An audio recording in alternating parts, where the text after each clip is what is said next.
student, good morning. I am Aman sir, your biology teacher. सभी student का HNV online class में स्वागत है। पिछले टर्म पर आज जो क्लास होनी है क्लास 12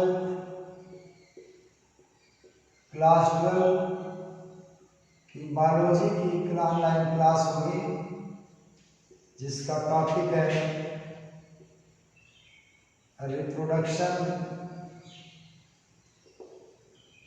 रिप्रोडक्शन इन ह्यूमन। और ये लेक्चर दूसरा लेक्चर आज इस टाइप का होना है, इस टॉपिक का होना है। पिछले टर्म पर मैं मेल रिप्रोडक्टिव ऑर्गन बता रहा था और उसमें टोटल सेल विश्वकोश के बारे में मैंने बता दिया था। आज जो अगला ऑर्गन के बारे में पढ़ना है वो टेस्टिस है। क्या है? टेस्टिस। और इसको वृषण कहते हैं। हिंदी में वृषण, अंग्रेजी में टेस्टिस। यह आपको पता है कि यह शरीर के उदर भाग से बाहर पाया जाता है, से नीचे पाया जाता है, क्योंकि स्पर्म मैचुरेशन के लिए शरीर के ताप से 2 से 3 डिग्री सेंटीग्रेड कम ताप की आवश्यकता पड़ती है। और इसको एम्ब्रियोनिक मेसोडर्म से ड्राइव किया गया है। ये कहाँ से विकसित है? derived from mesoderm. जब भ्रूण बनता है, भ्रूण के प्रारंभिक स्टेज में 3 जर्मिनल लेयर जनन परत का निर्माण होता है। इन तीनों परतों से डिफरेंट ऑर्गन डेवलप होते हैं। 3 एम्ब्रियोनिक लेयर में से एक लेयर मेसोडर्म है, जिससे रिप्रोडक्टिव ऑर्गन डेवलप होते हैं। तो टेस्टिस कहाँ से ड्राइव है? Derived from mesoderm. ओके, अगली बात लिख लीजिए। It is found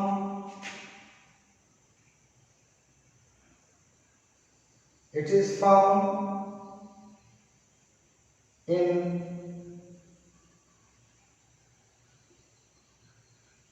abdomen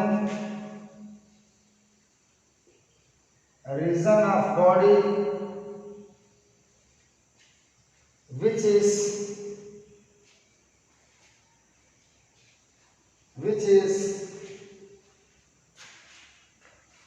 hanging in the abdomen region from the outside the body। इसकी संख्या 2 होती है। It is found in abdomen region of the body which is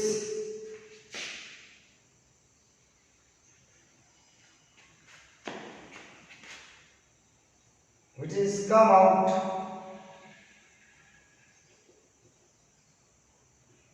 from abdomen for maintaining temperature। आपको पता है कि शरीर से बाहर एब्डोमेन के नीचे शरीर से बाहर चला आता है, क्योंकि इसको टेम्परेचर को मेंटेन करना पड़ता है। स्पर्म मैच्योरेशन के लिए 2 से 3 डिग्री सेंटीग्रेड कम ताप की आवश्यकता पड़ती है। Okay, write down.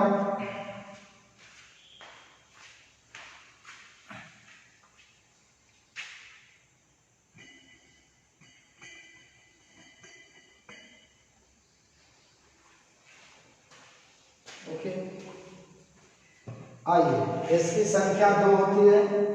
अब देखिए विष में क्या है, यह 4 से 5 सेंटीमीटर लंबा, 2 से 3 मीटर चौड़ा, सेंटीमीटर चौड़ा ओवल शेप स्ट्रक्चर है, और इसका वजन जो होता है 10 से 15 ग्राम होता है।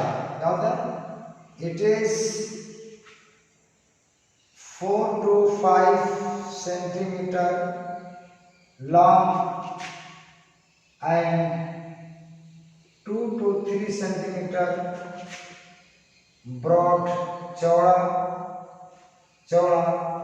ठीक है। ओवल शेप इसे ब्रॉड,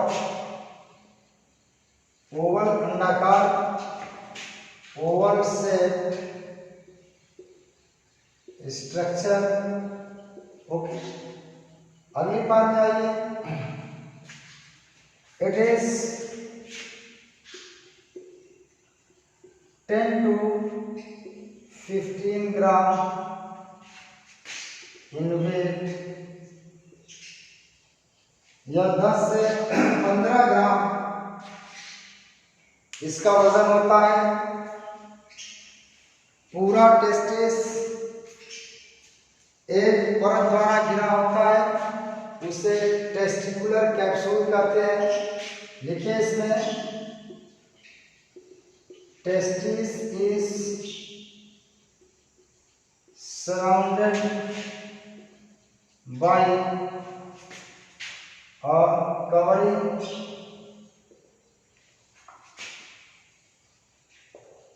which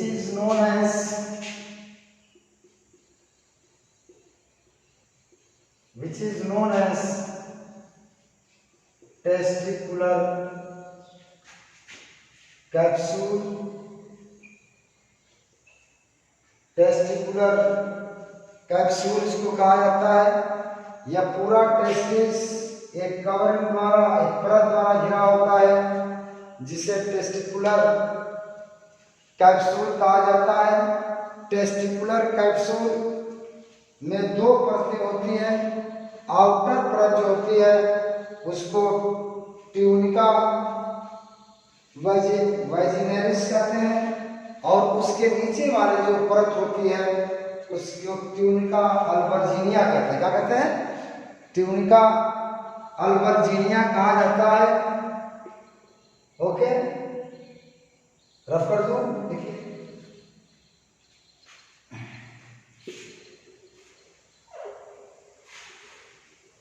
अब ये जो टेस्टिकुलर कैप्सूल है, ये देखिए, टेस्टिकुलर कैप्सूल है 2 लेयर। एक का नाम है ट्यूनिका वैजिनेरिस, और दूसरे का नाम है ट्यूनिका अल्बर्जीनिया।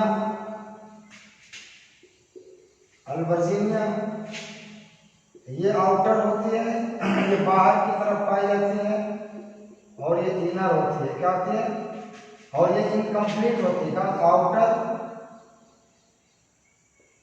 इनकम्प्लीट, और ये कंप्लीट होती है। इसका मतलब क्या होता है बताता हूं अभी। ट्यूनिका वैजिनरिस, ट्यूनिका अल्बर्जीनिया, ये टेस्टिकुलर कैप्सूल की आउटर लेयर है, जो इनकम्प्लीट होती है, जो टेस्टिस के चारों तरफ नहीं पाई जाती है, और ट्यूनिका अल्बर्जिनिया इसके नीचे पाई जाने वाली परत होती है जो कंप्लीट होती है, जो टेस्टिस के चारों तरफ पाई जाती है। ओके, आगे अब थोड़ा सा टेस्टिस का स्ट्रक्चर देखिए। Write down testicular capsule has two layer, it is write down,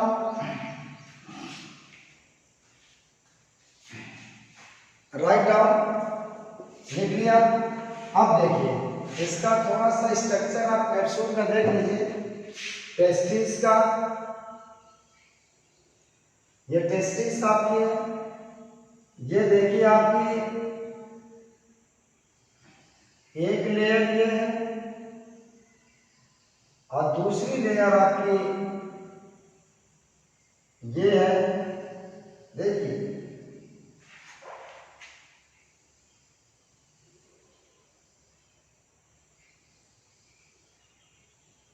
ठीक, ये लेयर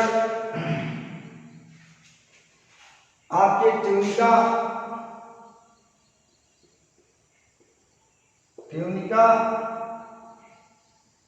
वैजिनेलिस है, वैजिनेलिस, और दूसरी है ट्यूनिका अल्बर्जिनिया। ये दो लेयर, ये ट्यूनिका लेयर देखिए यहीं पे समाप्त हो जा रही है, इसलिए इनकम्प्लीट है।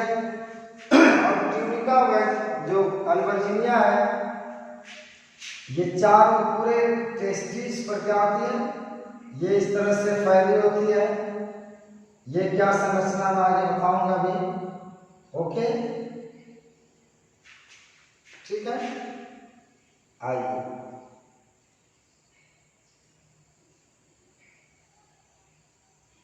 यहाँ पे देखिए ट्यूनिका अल्बर्जिनिया से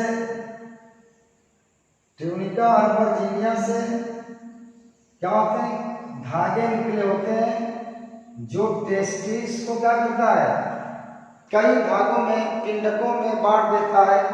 इसको सेप्टुला टेस्टिस कहते हैं। क्या कहते हैं, सेप्टुला टेस्टिस कहा जाता है, सेप्टुला टेस्टिस कहा जाता है। ट्यूनिका अल्बर्जिनिया से ये धागे इनकम्प्लीट धागे जैसी संरचना निकली होती है जिसे सेप्टुला टेस्टिस कहते हैं। और अब ये सेप्टुला टेस्टिस के कारण पूरे टेस्टिस को यह 250 टेस्टिस लोबुल्स में बांट देता है। पिंडक में टेस्टिस लोबुल्स में क्या कितने बांट दिया, ये 250 इसकी संख्या होती है। क्या होती है, 250 संख्या होती है। इसमें आपकी बहुत सारी सेल्स इसमें होती हैं, बहुत सारे स्ट्रक्चर होते हैं। इस तरह से मैं एक दो बना रहा हूँ, इस तरह से आप समझिए इसको, ठीक है। ये देखिए सेप्टुला टेस्टिस। अब इसमें सेप्टुला टेस्टिस, तो इसमें क्या लिखा जाएगा, इसको स्ट्रक्चर को रख दीजिए, फिर आप यहाँ एक एक पॉइंट करके अगली पॉइंट में क्या जाएगा, स्ट्रक्चर मत बनाइए। ये देखिए क्या होता है कि ट्यूनिका अल्बर्जिनिया से धागे जैसी, इनकम्प्लीट धागे जैसी संरचना निकलती है जिसको सेप्टुला टेस्टिस कहते हैं। यह सेप्टुला टेस्टिस को लगभग 250 लोबुल्स पिंडक में बांट, एक पिंडक, दो पिंडक, इसी तरह से बताओगे 250 पिंडक में आपका पूरा टेस्टिस क्या हो जाएगा, डिवाइड हो जाएगा। ट्यूनिका अल्बर्जिनिया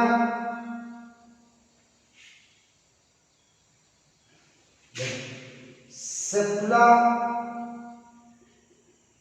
टेस्टिस और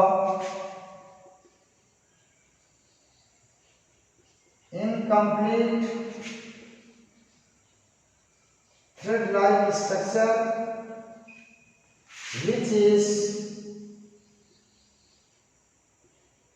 originate निकलती है from tunica albuginea and it divide testes into and divide testes into 250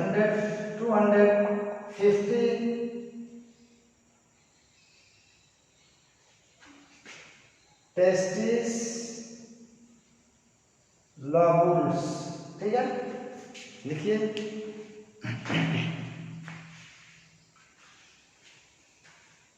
सेप्टुला testis और इनकम्प्लीट thread-like structure which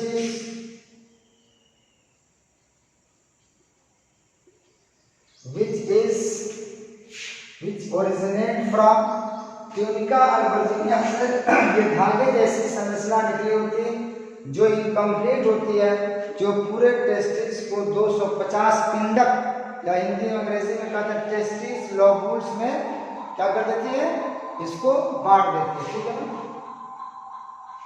देखिए राइट डाउन। ओके ओके, आइए अब देखिए एक पिंडक में 1 से 3 शुक्रजन नालिका जिसको सेमिनिफेरस ट्यूबुल्स कहते हैं, ब्लड्स रक्तवाहिनियां, तंत्रिका कोशिकाएं और एंडोक्राइन कोशिकाएं पाई जाती हैं अंतरस्रावी।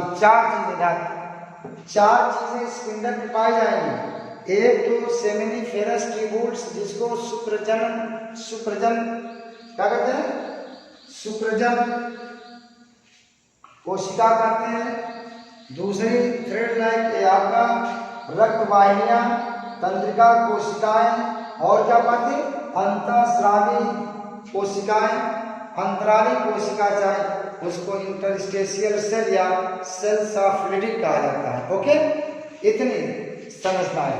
अब देखिए इसको मैं रफ कर देता हूं। अब अगली पॉइंट में क्या लिखा जाएगा कि ईच लोबुल्स है, देखिए ओके, ईच मतलब प्रत्येक, ईच लोबुल्स का मतलब ये पिंडक जो है सेमिनिफेरस ट्यूबुल्स, सेमिनिफेरस ट्यूबुल्स जिसको शुक्रजन नालिका कहते हैं। इन्हीं से स्पर्म का निर्माण होना है, इसी से स्पर्म का निर्माण होना है। ब्लड वेसल्स, रक्तवाहिनियां, नर्व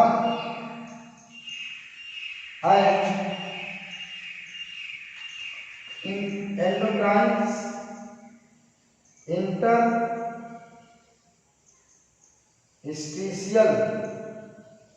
सेल जिसको सेल्स ऑफ फ्लूइड कहते हैं, जिसको सेल्स ऑफ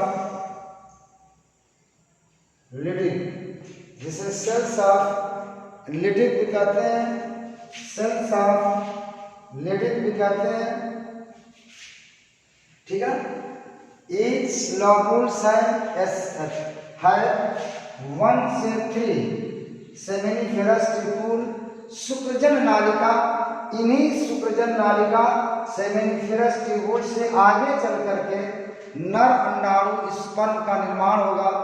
ब्लड वेसल्स, रक्तवाहिनियां, नर्व तंत्रिकाएं और इंटरस्टिशियल सेल और सेल्स ऑफ फ्लूइड पाई जाती है। इंटरस्टिशियल सेल से क्या निकलता है, इंटरस्टिशियल सेल से नर हार्मोन एंड्रोजन का निर्माण होता है, या मनुष्य के पुरुष के अंदर नर द्वितीय लैंगिक लक्षण को नियंत्रित करने का कार्य करता है। लिखिए इसमें, देखिए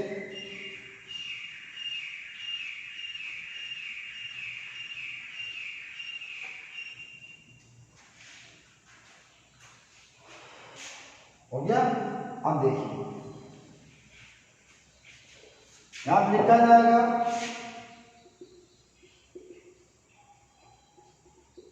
इंटरस्टिशियल इंटरस्टिशियल सेल सिक्रीट निकालती है। सिक्रीट का मतलब क्या होगा?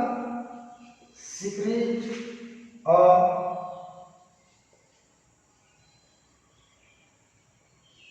Male hormone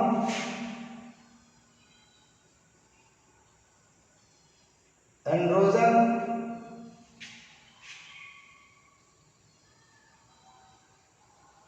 which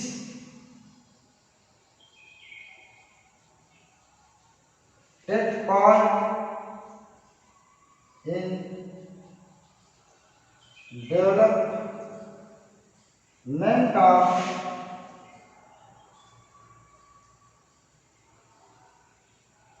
secondary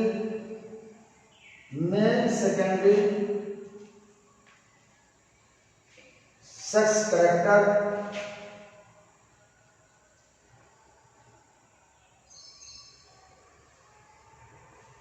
interstitial cell secrete a male hormone androgen which take part in development of secondary sex character। यह मनुष्य के अंदर द्वितीय लैंगिक लक्षणों के विकास को प्रेरित करता है। यह कहाँ स्रावित होता है? इंटरस्टिशियल सेल से स्रावित होता है। ओके, अगली पार्ट लिख लीजिए, राइट डाउन हो गया,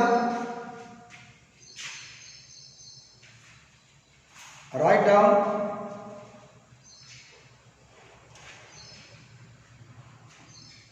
हो गया। आइए अब देखिए सेमिनिफेरस ट्यूबुल क्या करता है? Seminiferous tubule form seminiferous tubules form sperm male egg जिसको कहा जाता है। सेमिनिफेरस ट्यूबुल हिंदी में शुक्रजन नालिका कहते हैं इसको, शुक्रजन नालिका फॉर्म स्पर्म ब्रैकेट में मेल एग। बड़ा सिस्टमेटिक है, बिल्कुल एक एक चीज को आप कॉन्सेप्ट क्लियर करते हुए चलेंगे, देयर इज नो प्रॉब्लम। मेरा दावा है कि कहीं पर भी कोई प्रॉब्लम आपको आने वाली नहीं है। एक एक स्ट्रक्चर को अगर आप सीरियसली अगर स्टडी करेंगे तो बिल्कुल एक रस्सी की तरह ये उधरता चला जाएगा। सेमिनिफेरस ट्यूबुल ये इंपॉर्टेंट पार्ट, ये सारी कहानी आप इसी के लिए कर रहे हैं सेमिनिफेरस ट्यूबुल्स का। यहीं से आपका नर अंडाणु स्पर्म का निर्माण होगा। आगे चलकर कि कैसे होगा मैं बताऊंगा। लिखिए इसमें,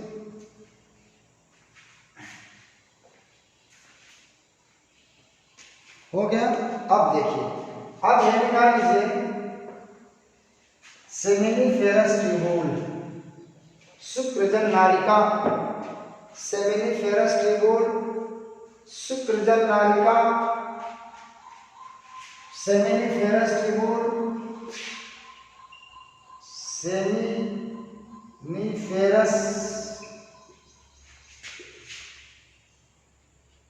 ट्यूबुल इसको कहा जाता है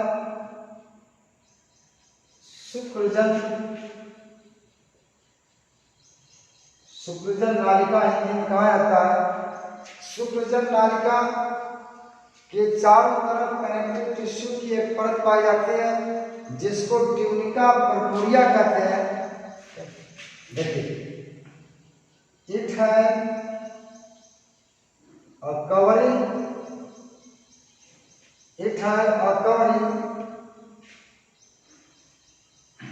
इट है covering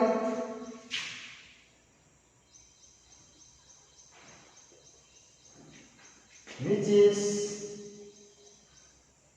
formed by connective tissue, संयोजी ऊतक, connective tissue संयोजी ऊतक which is known as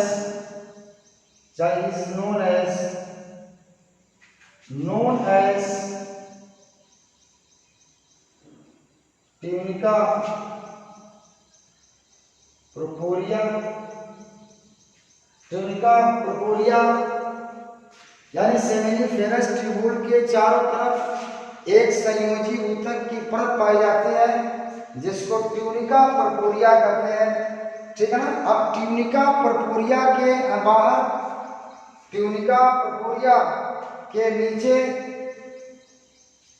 एक लेयर पाई जाती है जिसको जर्मिनल लेयर कहते हैं। क्या कहते हैं? जिसे क्या कहते हैं? जर्मिनल लेयर कहते हैं। अब जर्मिनल लेयर में दो प्रकार की कोशिकाएं होती हैं, एक स्पर्मेटोगोनिया होती है और एक आपकी क्या होती है? चलिए लिखिए इसको।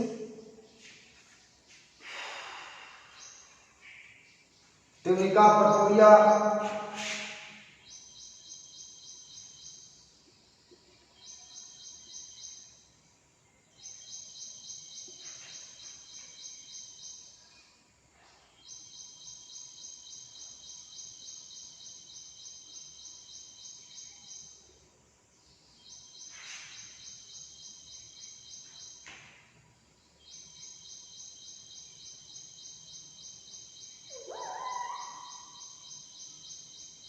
Tunica seminiferous tubule, it have a covering which is formed by connective tissue is known as tunica purpurea. Okay? अब ट्यूनिका पर्पोरिया जो लेयर है उसके नीचे एक लेयर पाई जाती है जिसको जर्मिनल एपिथेलियम कहते हैं। क्या कहते हैं? Germinal epithelium, germinal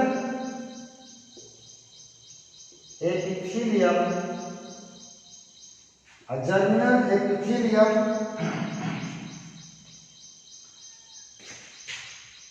a layer is found beneath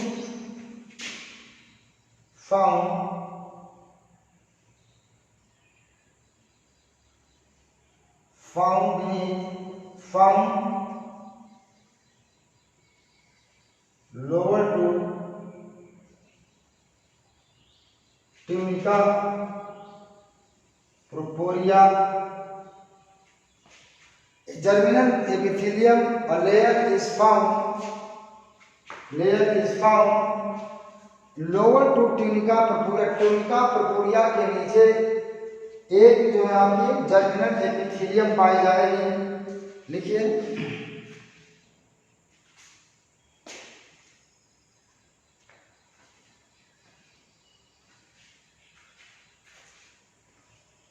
अब जर्मिनल एपिथेलियम में दो प्रकार की कोशिका पाई जाती हैं। जर्मिनल एपिथेलियम है टू टाइप्स है। जर्मिनल एपिथेलियम इंपॉर्टेंट है, यही साबित है। ये बिल्कुल एक रस्सी की तरह ये ओपन हो रहा है। Germinal epithelium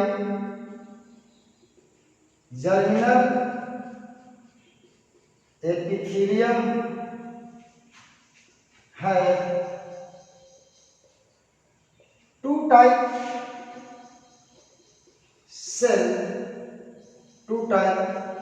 cells. नंबर एक हो गया स्पर्मेटोगोनिया और दूसरा नर्स सेल या cell of Sertoli, nurse cell and cell of, बहुत इंपॉर्टेंट है, सेल ऑफ सर्टोरी। दोनों सेल आपकी सेल ऑफ सर्टोरी, ये दो प्रकार की सेल आपकी जर्मिनल एपिथेलियम में पाई जाएंगी। स्पर्मेटोगोनिया स्पर्म के निर्माण में भाग लेगा और नर्व सेल और सेल ऑफ सर्टोरी स्पर्म की स्पर्मेटोगोनिया के को प्रोटेक्ट करेंगे और प्रोटेक्शन या रक्षा के साथ साथ इसे न्यूट्रिशन प्रदान करेंगे।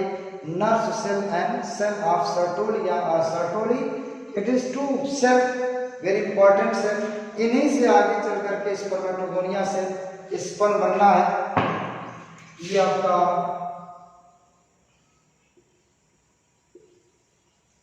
Seminiferous tubule, seminiferous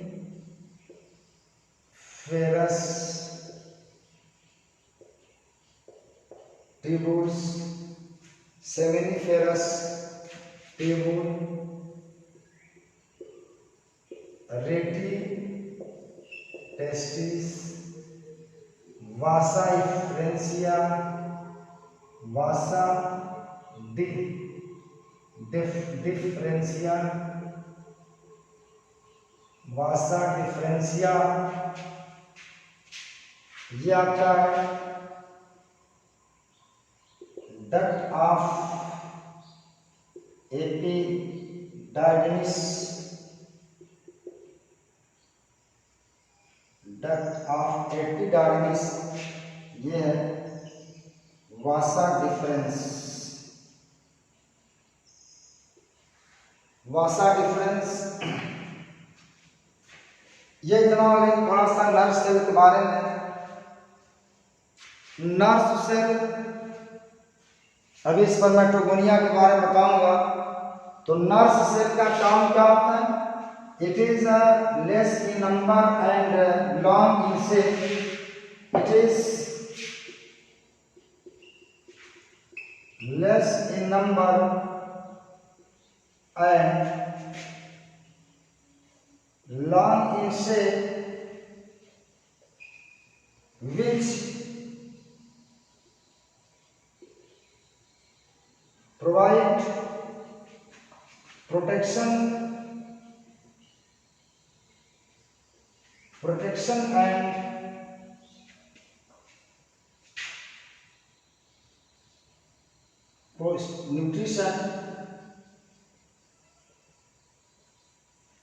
nutrition to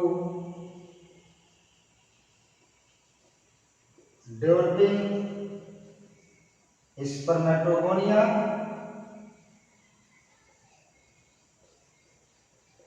ये स्पर्मेटोगोनिया से स्पर्म बनेगा। इसका प्रोटेक्शन करने के साथ साथ इसको क्या करेगी? ये क्या करेगी? इसको भोजन प्रदान करेगी। सेल ऑफ सर्टोरी हेडिंग डाल लीजिएगा, सेल ऑफ सर्टोरी, सर्टोरी हेडिंग डाल लीजिएगा, सेल ऑफ सर्टोरी, सेल ऑफ, लिख लीजिएगा, आपके पास जगह नहीं है, सर्टोरी, सेल ऑफ सर्टोरी हेडिंग डाल करके लिखिए, सेल ऑफ सर्टोरी। अभी स्ट्रक्चर में बनाइएगा। It is also secrete a protein is known as inhibin, जो स्पर्म डेवलपमेंट की सारी अवस्थाओं को, सारे इन्वायरमेंट को सुटेबल बनाने का काम करती है। Cell of bleeding is also, it is also secrete or protein inhibin which provide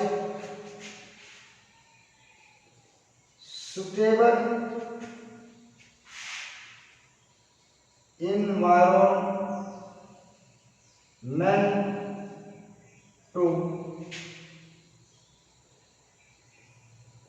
developing sperm. Okay. It is also secret of protein inhibin which provides suitable environment to developing sperm. Sperm के suitable development के लिए suitable environment प्रदान करने का काम करती है inhibin, which is secreted by cell of Sertoli. Okay, देखिए इसमें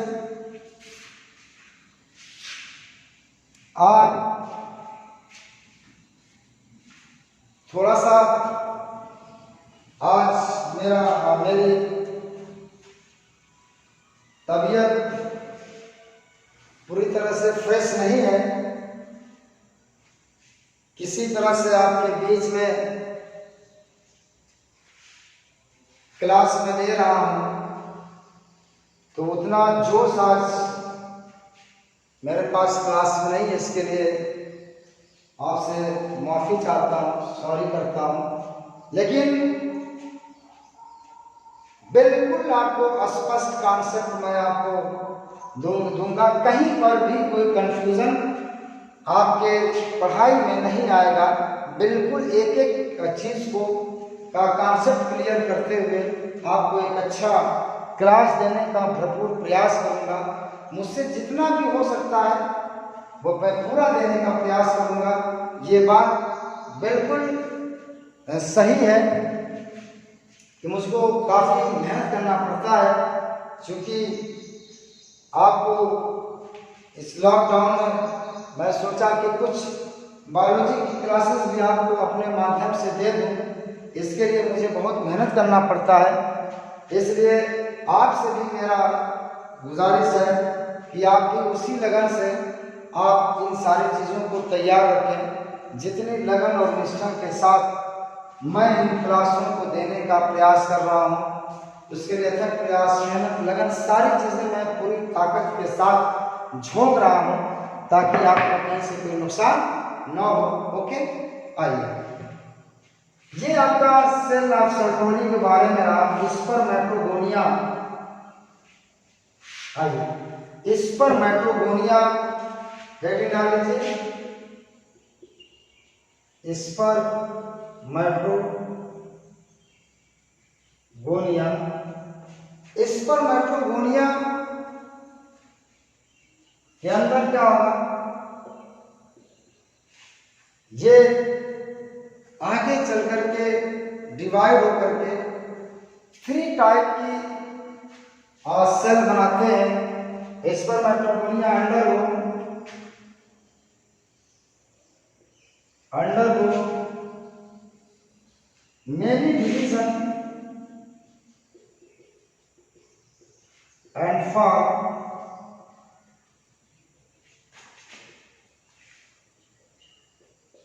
3 type of cell, 3 type of cell. Spermatogonia undergo many division and form 3 type of cell. लिखिए, इसे लिखिए।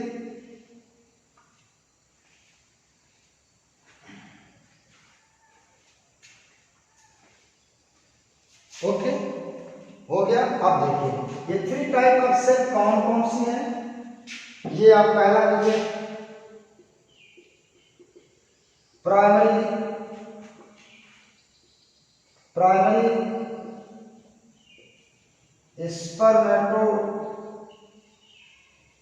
स्पर्मेटोसाइट, दूसरी है सेकेंडरी स्पर्मेटोसाइट, तीसरी है स्पर्मेटिड। इसको पुरुष शुक्राणु कहते हैं। इसी से आपका स्पर्म डेवलप होगा। इसको क्या कहते हैं, पुरुष शुक्राणु कहा जाता है। तो प्राइमरी स्पर्मेटोसाइट, सेकेंडरी स्पर्मेटोसाइट और क्या है, स्पर्मेटिड। ये 3 कोशिकाएं डेवलप हो रही कहां से, स्पर्मेटोगोनिया से। स्पर्मेटोगोनिया से ये 3 कोशिकाएं क्या हो रही है, डेवलप हो रही है। देखिए इसमें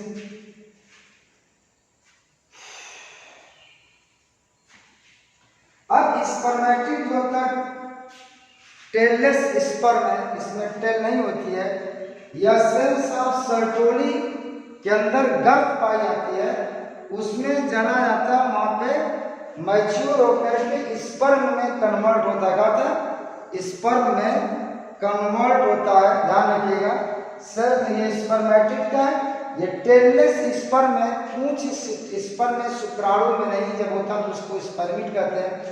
यह सेल्स ऑफ सर्टोनी में या नर्स सेल में क्या होता है, अंदर पेनिट्रेट करके वहां पर इसका मैच्योरेशन होता है, स्पर्म फॉर्मेशन होता है। अब यह स्पर्म में क्या होता है, बदल जाता है। आइए अब देखिए अपनी पॉइंट देखिए, स्पर्मेटिड एक हेडिंग डाल लीजिए स्पर्मेटिड, स्पर्मेटिड, ये क्या, it is tailless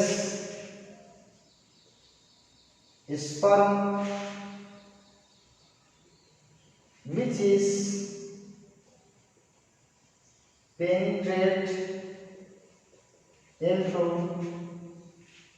nurse cell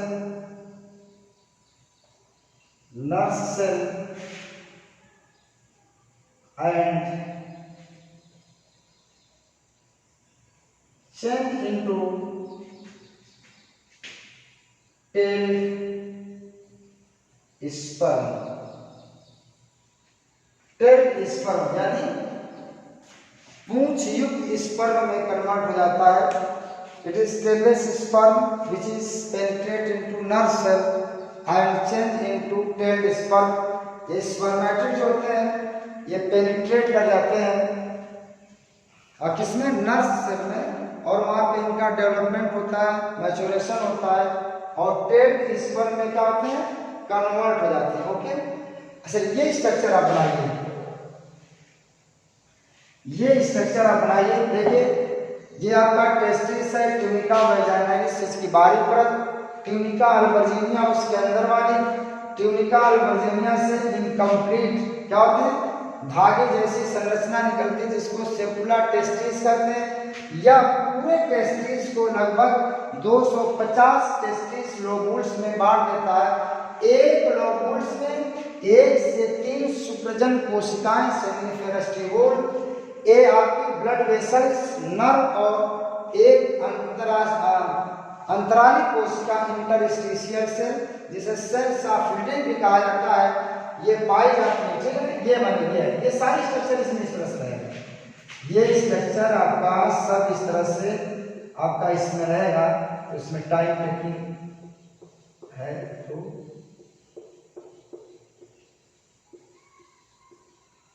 ये देखिए आपका ये आपका सेमिनिफेरस ट्यूबुल है।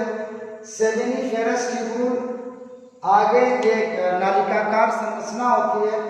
ये आपकी टेस्टिस के बेस से ओरिजिनेट होकर के टेस्टिस के पश्च भाग के मध्य से, टेस्टिस के पश्च भाग के मध्य से जाकर के एक घने जाल जैसी संरचना में खुलती है जिसको रेटी टेस्टी कहते हैं। क्या कहते हैं, ये रेटी टेस्टी, इसी में आकर खुलेगी। ये क्या जाल जैसी संरचना है, ये जाल जैसी संरचना को रेटी टेस्टी कहते हैं। रेटी टेस्टी से फिर क्या है, बारीक बारीक नालिकाएं निकली होती हैं जिसे वासा डिफरेंशिया कहते हैं। क्या कहते हैं, वासा डिफरेंशिया कहते हैं। क्या कहते हैं, वासा डिफरेंशिया। रेटी टेस्टी इसे हम क्या कहते हैं, वासा डिफरेंशिया कहते हैं। क्या कहते हैं, रेटी टेस्टी, वासा डिफरेंशिया कहते हैं। ये वासा डिफरेंशिया आगे चल करके एक क्वाइट नालिकाकार संरचना में खुलती है जिसको डक्ट ऑफ एपिडार्मिस कहते हैं। ये काफी क्वाइट होती है। जैसे जैसे ये आगे बढ़ती है यह क्वाइट संरचना, इनकी संख्या बहुत होती है, कई सारी होती हैं। ये सारी क्वाइट संरचनाएं एकजुट करके एक नालिका का निर्माण करती हैं, एक नली का निर्माण करती है जिसे वासा डिफरेंस शुक्रवाहिनी कहते हैं।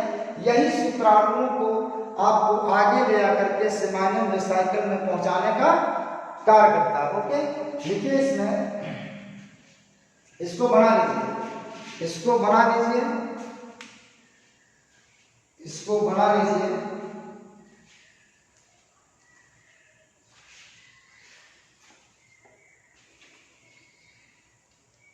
ट्यूनिका बहुत देर से स्ट्रक्चर आपके पास है, आप इसके नीचे बना लीजिएगा। पूरे वीडियो में ये आपके पास स्ट्रक्चर है। और एक सेमिनिफेरस ट्यूबुल्स का मैं स्ट्रक्चर बना रहा हूं। ये देखिए आप, ये बहुत सारे लोबुल्स इस तरह से होंगे। यहां पे देखिए ये लेयर आपकी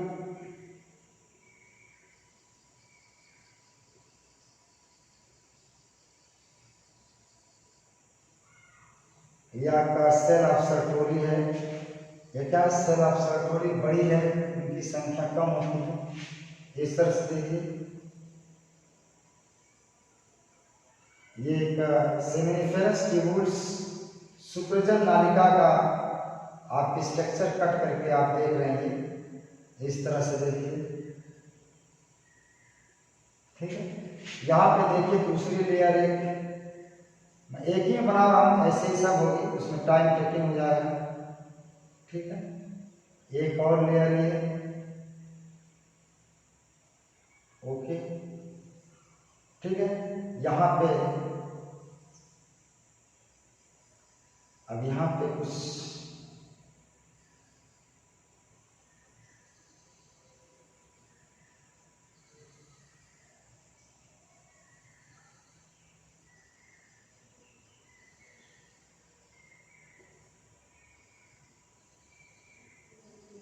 ये आपका देखिए ये पूरी स्ट्रक्चर ऐसे होगी। ये आपका सेमिनिफेरस ट्यूबुल्स का काट मैंने किया है, इसको डिसेक्शन करके माइक्रोस्कोप से देखा जा रहा है।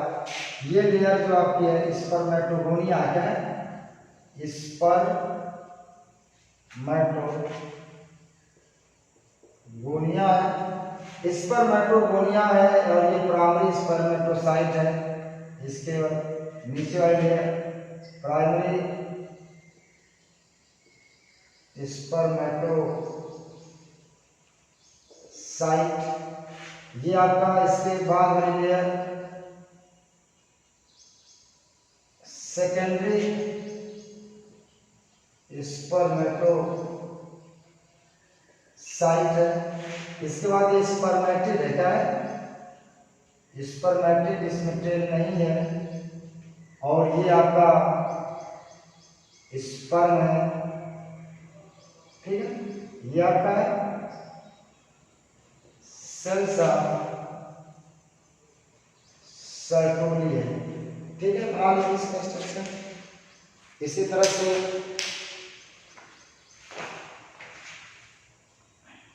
जर्मिनल एपिथेलियम ये भी रहेगा इधर भी। ये पूरा एक आपका सेमिनिफेरस ट्यूबुल का काट मैंने किया है। इस तरह से इसमें डिफरेंट कोशिकाएं आपकी व्यवस्थित रहेंगी, ठीक है। ओके, लिख लीजिए इसमें, बना लीजिए।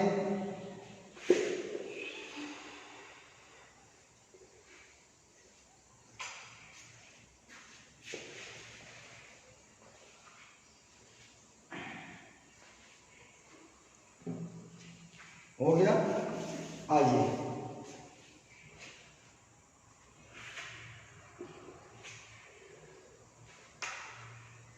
चलिए इसको बैक करके बना लीजिएगा। अब देखिए सेमिनिफेरस ट्यूबुल्स कहां से निकलती हैं? Base of testis, seminiferous tubules originate from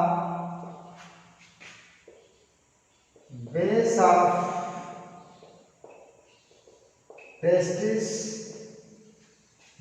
of testis and become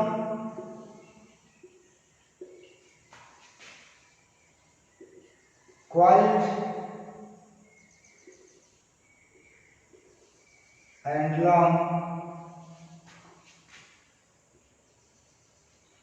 which is penetrate into fine tubular structure which is known as reticulously on middle of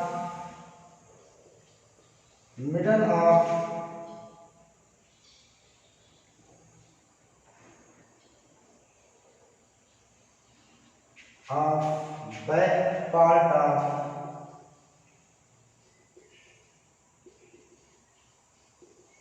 testis. Seminiferous tubule originate from base of testis, आधार से, विश्व के आधार से विकसित होती है, and become quite, जो क्या होती है, क्वाइट कुंडलित होकर लाल होते हैं, quiet and which penetrate into fine tubular structure, जो एक घनी जाल fine tubular structure which is known as रेटिकुलस, ये घने जाल जैसे नालिकाकार संरचना है। यह फाइन एंड लाइक स्ट्रक्चर क्या है, fine net like structure known as reticulously on middle of back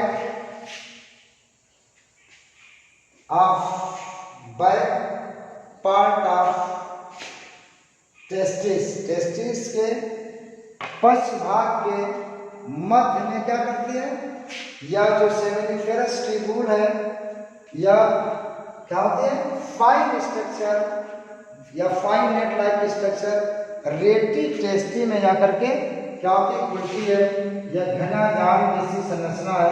ठीक है ना, देखिए इसे।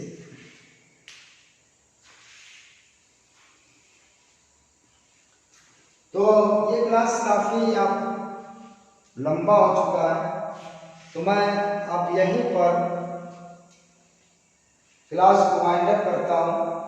अगले लेक्चर में रेटिकुलस के बाद क्या क्या घटना है, क्या क्या स्ट्रक्चर होती है, रेटिकुलस के बाद वासा डिफरेंशिया के बाद आपका क्या आएगा, एपिडार्मिस, डक्ट ऑफ एपिडार्मिस, वासा डिफरेंस, फिर आगे सेमाइनल वेसाइकल, मूत्रमार्ग, शिशम, ये सारी चीजें अगले लेक्चर में ये कवर हो जाएगी।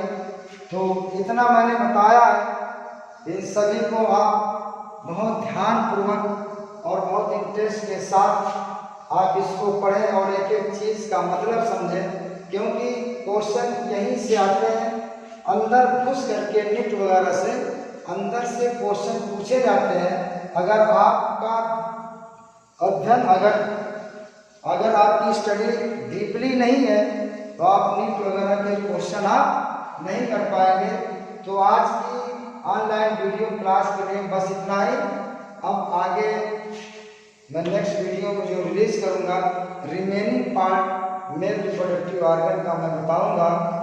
आज के लिए बस इतना ही। बहुत बहुत धन्यवाद। Thank you.